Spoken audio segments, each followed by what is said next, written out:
내가 여호와의 성전에서 율법책을 발견하였노라 하고 hilki야가 그 책을 사반에게 주니 사반이 읽으니라. 서기관 사반이 왕에게 돌아와서 보고하여 이르되 왕의 수공들이 성전에서 찾아낸 여호와의 성전을 맡은 선지자의 손에 맡겨나이다.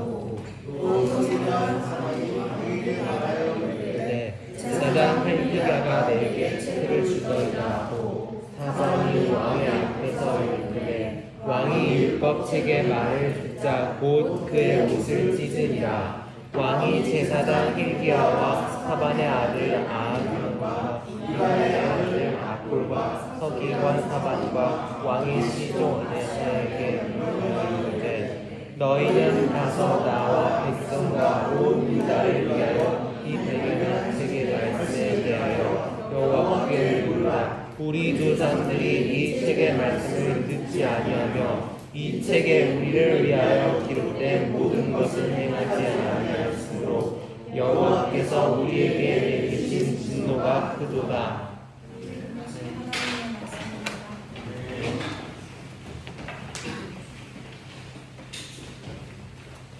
감사합니다. 우리 다 같이 한번 인사해 볼까요? 사랑합니다. 사랑합니다. 사랑합니다. 감사합니다. 축복합니다. 오늘도 주님의 이름으로 예배드리는 우리 친구들 많이 환영하고 축복합니다. 마이크가. 네. 어제 우리 수험생 기도회 대단했습니다. 어제 온 친구들 그 자리에서 일어서 주세요. 어제 우리 수험생 기도회 안 돼. 부모님이 오는 건 자기 본인이 말해 서로야. 본인이 온 사람 일어서 주세요. 네, 선생님 빨리 2달란트씩 전달해 주세요. 네, 너무 귀한 시간. 네, 너무 감사합니다. 어제 우리 120명 정도 오셨던 것 같아요. 우리 경영 선생님이 카운터를 했는데 100명이 넘는 많은 분들이 오셔서 우리 예배당에서 진짜 우리 친구들을 위해서 눈물로 기도를 해주셨습니다. 네. 손이 안 받았어? 5달란트요? 아, 지금 부족해서 이따. 네. 아니 찬양? 아니 어제 온 친구들 2달란트. 네, 2달란트. 네, 2달란트씩 받으세요. 네. 우리 효주 선생님 되게 거절로 받아. 네. 네, 좋습니다. 네. 좋아요. 네. 네. 우리 예배당도 진짜 한 120명 하니까 쫙 꽉 차더라고요. 아, 우리 중고등부 예배당이 그렇게 되는 날이 속히 왔으면 좋겠습니다. 오늘 또 입교를 받는 우리 6명의 친구들, 예수님을 나의 구세주로, 주인으로 이미 어저께 다 고백했습니다. 그 고백하는 날이고 오늘 모든 사람들 앞에서 선포하는 날입니다. 세은아, 얼른 들어와요. 세은이가 왔어요. 네, 세은이 빨리 들어오세요. 네, 세은이까지 앉으면 우리 기도하도록 하겠습니다. 네, 저기 또 뭐야? 네, 세은이 오세요. 네, 우리 세은이까지 네, 입장했어요. 네, 너무 감사합니다. 우리 이 시간에 함께 기도드리고 말씀 듣도록 하겠습니다. 기도할게요. 사랑의 하나님 감사드립니다. 우리를 너무 사랑하셔서 이 자리에서 예배드리게 하시고 이 은혜의 자리에서 은혜 받게 하시니 감사드립니다. 우리가 늘 이 자리를 기억하게 하시고 하나님께 영광 돌리는 우리 모두 되기를 기도합니다.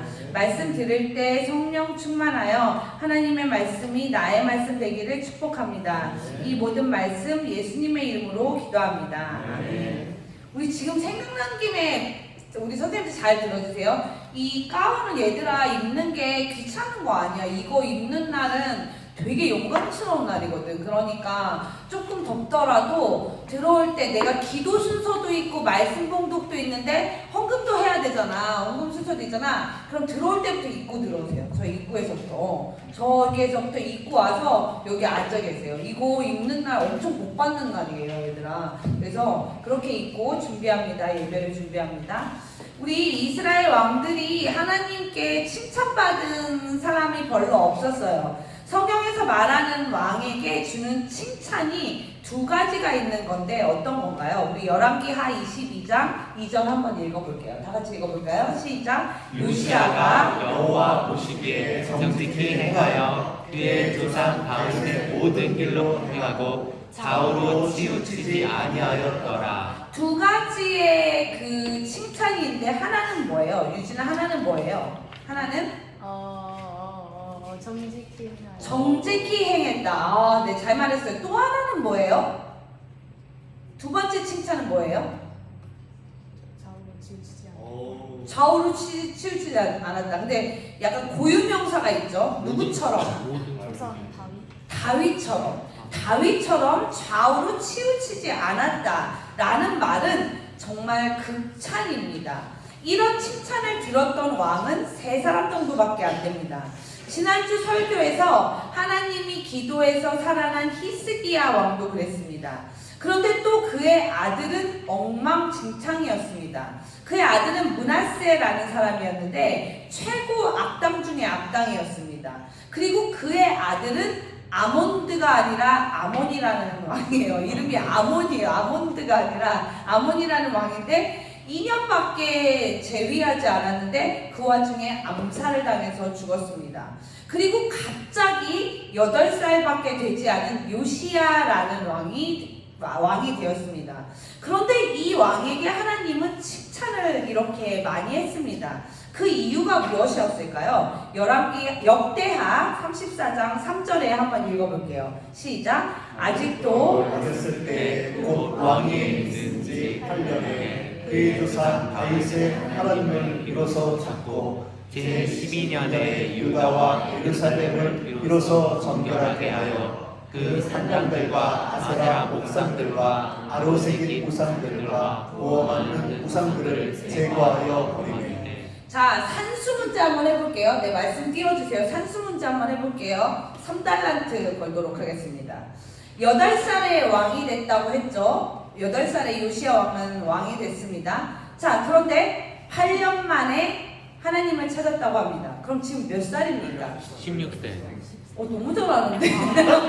너무 잘하는데? 우리 선우가 제일 먼저 맞췄어. 16세. 네. 선우가 산수를 잘하는데요. 네. 16세에 하나님을 찾았다고 합니다. 그리고 또 다시 12년 만에 우상을 버렸다고 합니다. 28세? 12년 만에. 아니지. 왕이 된 거 기준으로 해야지. 12년 만에. 20세. 우리 총무님이 20세에 모든 우상을 버렸다고 했습니다.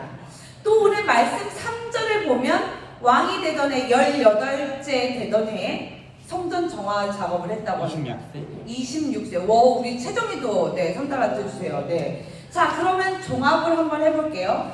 16세에 하나님을 찾아서 하나님을 만났고 20세에 모든 우상을 제거했고 26세에는 드디어 성전의 모든 정화 작업을 했습니다. 왕이 할 일이 정말 많음에도 말입니다. 하나님을 가장 우선시했다는 것입니다. 저는 이 글을 읽으면서 나랑 우리 쌤들은 조금 늦었나 보다 하는 생각이 들었는데 우리 친구들이 생각이 들었어요. 지금 16세 손 들어보세요. 나 16살이다 여기에 이 자리에. 아니 만으로 그래 만으로나 뭐로나 16세 손 들어. 16세 누구예요? 우영이가 16세구나. 고2가 16세구나. 16세에 하나님을 만났다는 것입니다. 또 어쨌든 16세보다 나 어린 사람, 난 16세보다 더 어려. 야, 이건 더 유리한 거야. 16세보다 더 어렸는데 하나님 더 가능성이 큰 거야. 인물들이 많네요. 네. 그래도 20세 이런 것도 괜찮죠. 전사님 거의 40대 후반이잖아요. 우리 선생님들은 더 많고. 근데 저희도 늦은 건 아닙니다. 네, 어쨌든 자, 이런 사람들 20대가 되기 전에 모든 나의 생각과 고집과 나쁜 습관 다 버리고 26세에 오직 성전의 생활, 예배 생활이 나의 삶의 우선순위가 된다면 어떤 인물이 될까요? 신우쌤 몇 살이에요? 우리 신우쌤 가능성 있네. 양예찬 몇 살이에요? 양예찬? 24살. 26세 있어요 혹시? 26세? 26세 없어요? 아, 그럼 여기가 가능성이 있네요. 자, 이런 26세의 사람들이 이렇게 우선순위가 된다면 정말 어떤 인물이 될까요? 한 나라를 움직이는 정도가 아니라 전 세계를 움직이는 인물, 정말 많은 사람들을 살려낼 수 있는 인물이 전 이 자리에서 나올 것이라 믿습니다. 아멘. 우리가 잘 아는 다니엘이라는 사람이 그랬습니다. 자신의 나라가 식민지가 되어버려서 자신이 포로로 남의 나라에 잡혀갑니다. 바벨론이라는 나라에 자기도 잡혀가고 자기랑 사랑했던 그 친구 3명과 같이 잡혀 들어갑니다. 그런데 이들은 매우 잘생기고 집안도 좋았습니다. 공부도 잘했습니다. 그래서 그 바벨론이라는 왕국에 잡혀가서 이들을 잘 개조를 해서 바벨론화 시키려고 했습니다. 그래서 바벨론식의 언어도 배웠고 바벨론식으로 이름도 바꿨습니다. 우리나라 일제강점기라고 생각하면 되죠. 그리고 음식도 바벨론식의 음식을 먹어야만 했습니다. 바벨론 사람들은 이스라엘 사람들이 먹지 않는, 예를 들면 돼지고기를 먹는다거나 와인을 마시거나 뭐 그랬습니다. 그래서 그런 거를 먹으면 사실 얘들아 단백질을 많이 먹어야 피부가 되게 좋아지거든. 그런데 다니엘은 이 모든 식단을 거부했습니다. 아, 이 음식 먹고 이대로만 하면 여기서 높은 관직 받고 잘 살 수 있는데 말입니다. 그런데 다니엘과 세 친구들은 이 모든 것을 거부했습니다. 왜냐하면 바벨론의 문화를 받아들이는 것은 우상을 섬기는 것과 마찬가지였기 때문입니다. 다니엘 1장 8절에 이런 말이 나옵니다. 함께 읽어볼게요. 시작. 다니엘은 뜻을 정하여 왕의 음식과 그가 마시는 포도주로 자기를 더럽히지 아니하리라 하고 자기를 더럽히지 아니하도록 환관장에게 구하니. 근데 어떻게 보면 이러다가 죽을 수도 있는 상황이었습니다. 그냥 하는 대로 바벨론이 지금 통치하니까 그 사람들 주는 거 먹고 하라는 대로 하면 나 잘 나갈 수 있는데 말입니다. 그리고 이들을 관리하던 환관장에게 자신에 대한 확고한 하나님에 대한 믿음을 얘기해 버립니다. 당장 이 사람에게 잘 보이려고 뭔가 하면 잘 되는 것 같지만 이 모든 것을 하나님이 보고 계신다는 것을 다니엘은 알고 있었습니다. 그리고 다니엘은 하나님이 자신을 이끌어주고 있다는 믿음이 강한 사람이었습니다. 다니엘이 뜻을 정했다고 표현하고 있습니다. 이 뜻을 하나님께 정했다는 말입니다. 오늘 요시야 왕도 하나님께 뜻을 정한 사람이었습니다. 다니엘 나이가 우리 친구들의 나이처럼 10대의 나이였습니다. 자, 그럼 이런 사람들에게 하나님이 꼭 복을 주시는데 어떤 복을 주실까요? 오늘 열왕기 하 22장 8절은 그 복에 대해 나와 있습니다. 함께 읽어볼게요. 시작. 대제사장 hil기야가 서기관 사단에게 이르되 내가 여호와의 성전에서 율법책을 발견하였노라 하고 hil기야가 그 책을 사반에게 주니 사반이 읽으니라. 뭐야 이거 무슨 복을 받았다는 거야? 뭐 돈 받은 것도 없잖아 라고 생각할 수 있죠. 성전 청소를 하던 중에 무엇을 발견했대요? 율법책을 발견했다고 합니다. 이때 율법책은 지금처럼 우리 친구들이 갖고 있는 성경책 책의 모양이 아니었습니다. 양의 껍질로 만든 거대한 두루마리의 형태였습니다. 그렇게 큰 두루마리를 작지도 않은 율법책을 왜 이제야 발견했을까요? 요시야의 할아버지는 아이의 예배당을 폐쇄하고 우상만 섬겼기 때문에 예배를 드리지 않았으니 성전에서 율법책이 어디에 있을 일을 몰랐습니다. 그러니 율법책이 막 방치되고 더러워지고 처박혀 있었던 것입니다. 그런데 요시야 왕은 성전을 깨끗하게 정화하면서 이 율법책을 발견하게 됩니다. 그리고 그 율법책을 발견하고 그 안에 있는 하나님의 말씀을 발견하게 됩니다. 그리고 그 내용이 무슨 말인지 모르니 선지자 목사님에게 가서 해석해달라고 얘기를 합니다. 그 내용이 과연 어떤 내용이었을까요? 우리 17절도 한번 읽어볼게요. 시작. 이는 이 백성이 나를 버리고 다른 신에게 분양하며 그들의 손의 모든 행위로 나를 경노하게 하였습니다. 그러므로 내가 이곳을 향하여 내린 진노가 꺼지지 아니하리라. 하셨느니라. 아, 무서운 말씀이 적혀 있었어요. 너희들 우상숭배 너무 심해서 하나님의 진노가 임할 거야, 즉 멸망할 거야 라는 한 가지 내용이 적혀 있었습니다. 20절에 그 다음 내용도 볼게요. 시작. 그러므로 내가 너로 너희 조상들에게 돌아가서 평안히 물실로 들어가게 하리니 내가 이곳에 내리는 모든 재앙을 내 눈이 보지 못하리라 하셨느니라 하니 사자들이 왕에게 보고하니라. 그런데 감사하게도 요시야, 너의 때에는 멸망하지 않아. 너의 때는 멸망하지 않고 네가 죽은 후에 이 나라가 멸망할 것이야 라고 하나님이 앞으로의 계획을 알려주십니다. 하나님의 말씀을 발견한 사람은 하나님의 크고 비밀한 세계에 동참할 수 있습니다. 유다의 멸망을 예언했고 회복도 예언했던 예레미야라는 선지자, 그 목사님이 계시는데 그분이 이렇게 말씀하신 말이 있습니다. 동시대의 목사님이거든요. 예레미야 33장 3절 말씀 다 같이 한번 읽어볼게요. 시작. 너는 내게 부르짖으라. 내가 내게 응답하겠고 내가 알지 못하는 크고 은밀한 일을 내게 보이리라. 아멘. 하나님께 부르짖는 사람, 하나님께 기도하는 사람, 하나님께 예배하는 사람에게는 하나님의 크고 은밀한 일들을 알게 한다고 말씀하십니다.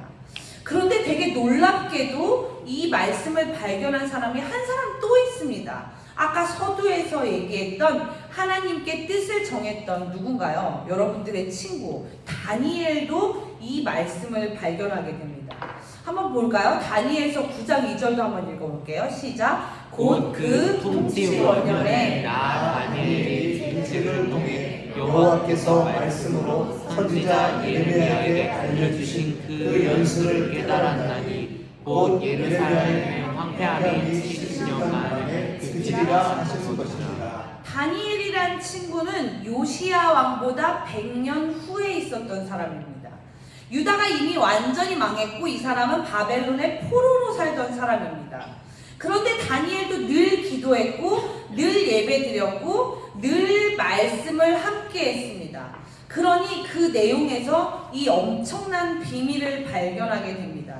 그것은 이미 포로로 잡혀있던 자신의 나라가 다시 회복된다는 말씀이었습니다. 이 놀라운 말씀을, 약속의 말씀을 발견하게 됩니다. 다니엘 역시 하나님께 뜻을 정했던 사람이고 말씀대로 살려고 애썼던 사람, 기도했던 사람, 예배했던 사람입니다. 그럼 오늘 성전에서 말씀을 발견한다는 것은 오늘 우리들에게 어떤 의미가 있을까요? 매주 말씀을 듣기 위해 우리 친구들은 이 자리에서 있고 늘 전도사님 저의 말씀을, 물론 제 말씀이 아니라 하나님의 말씀을 듣습니다. 또 설교 때도 듣고 코이노니아 시간에 선생님을 통해서 똑같은 말씀을 또 듣고 있습니다. 그런데 우리 친구들 그 말씀이 내가 살아가는데 어떤 영향을 끼치고 있습니까? 혹 정말 말씀대로 정말 우리가 살아가고 있습니까? 온전하게 살아가고 있습니까? 하나님의 크고 비밀한 세계를 혹시 발견한 친구들이 있습니까? 나 하나님 말씀대로 산다고 애쓰는데요? 라고 하는 친구들이 있습니까? 그 말씀대로 산다 라고 하는 것을 바울은 이렇게 이야기를 하고 있습니다. 히브리서 4장 12절에 내가 말씀대로 산다는 것을 바울이 이렇게 해석하고 있는데 어떤 말씀일까요? 읽어볼게요. 시작. 하나님의 말씀은 살아있고 활력이 있어 좌우의 날쌘 어떤 검보다 예리하여 혼과 영과 빛, 관절과 물수를 찔러 쫓기기까지 하며 또 마음의 생각과 뜻을 판단하나니. 좌우의 날선 어떤 예리한 검보다 말씀이 예리하다는 거야. 손아, 칼로 확 찌르면은 손이 어떨 것 같아? 손아, 확 날카로운 걸로 어떨 것 같아? 아프지? 아프죠? 아파요. 말씀이 그렇대. 날선 검 같다는 거야. 참 신기하지? 여기 말씀 들으면서 아픈 친구들이 있어요. 우리는 하나님 앞에 늘 사랑받는다고 하죠. 하나님은 우리에게 늘 무한한 인내심을 가지고 우리를 사랑해주고 계십니다. 그런데 하나님이 사랑만 있는 거 아닙니다. 공의도 있습니다. 무조건적인 벌이 아니라 우리를 구원의 길로 인도해야 하기 때문에 반드시 심판이 있다는 것입니다.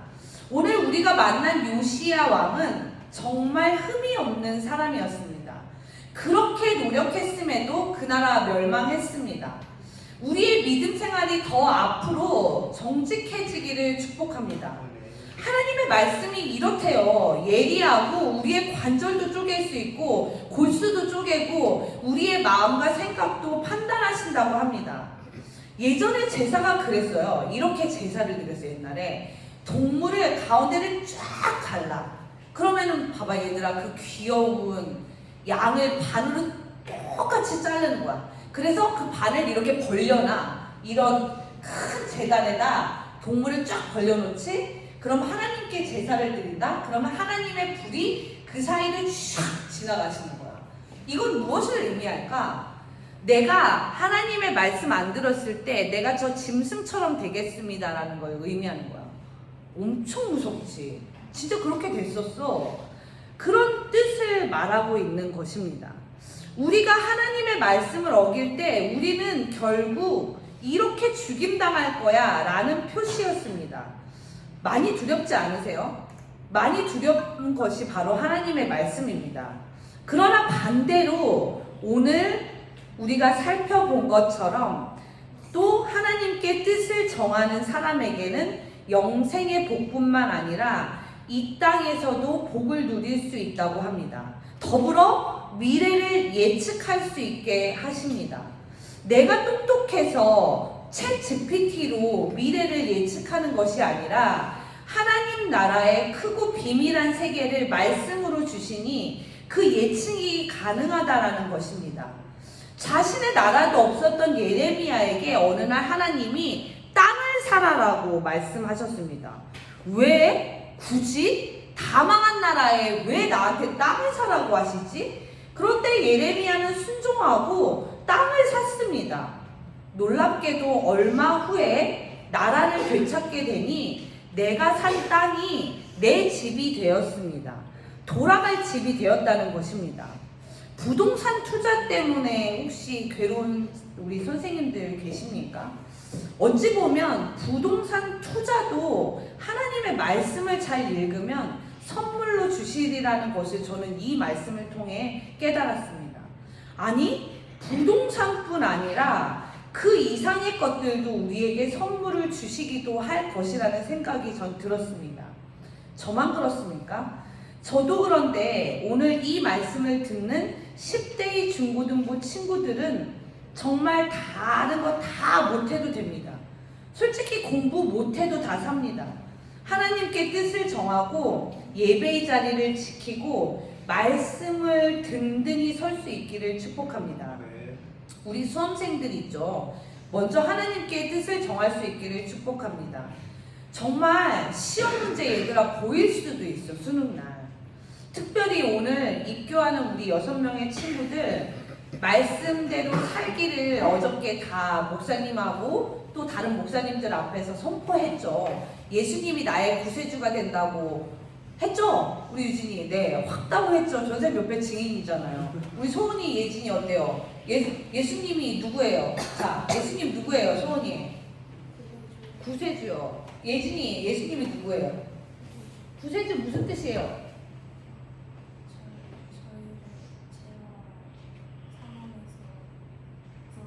오, 맞아요. 예수님은 죄와 사망에서 구세주, 우리를 건져주신 분이라고 우리 6명의 친구들이 고백하는 거 전도사님이 똑똑히 들었습니다. 자, 우리 친구들 그 말씀을 새기고 인생의 최우선을 하나님께 두시기를 축복합니다.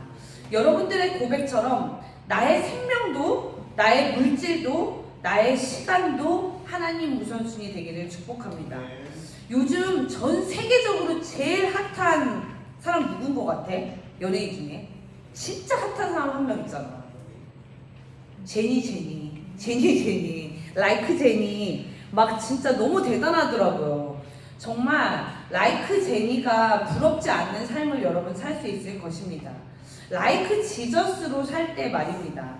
라이크 예수님으로 살 때 라이크 제니를 넘어설 수 있게 될 줄 믿습니다. 우리 함께 기도할게요. 하나님 감사합니다. 우리를 사랑하셔서 매 주일 예배를 허락해 주시고 초대해 주시니 말씀 주시니 감사드립니다. 하나님이 주시는 말씀 깨닫고 그 말씀대로 살고 그 말씀 지키고 살기를 기도합니다. 그래서 요시야처럼 예레미야처럼 다니엘처럼 하나님의 말씀을 발견하고 하나님의 구원의 사역에 쓰임받기를 우리 모두 되기를 축복합니다. 이 모든 말씀 예수님 이름으로 기도합니다. 아멘. 우리 말씀에 적용해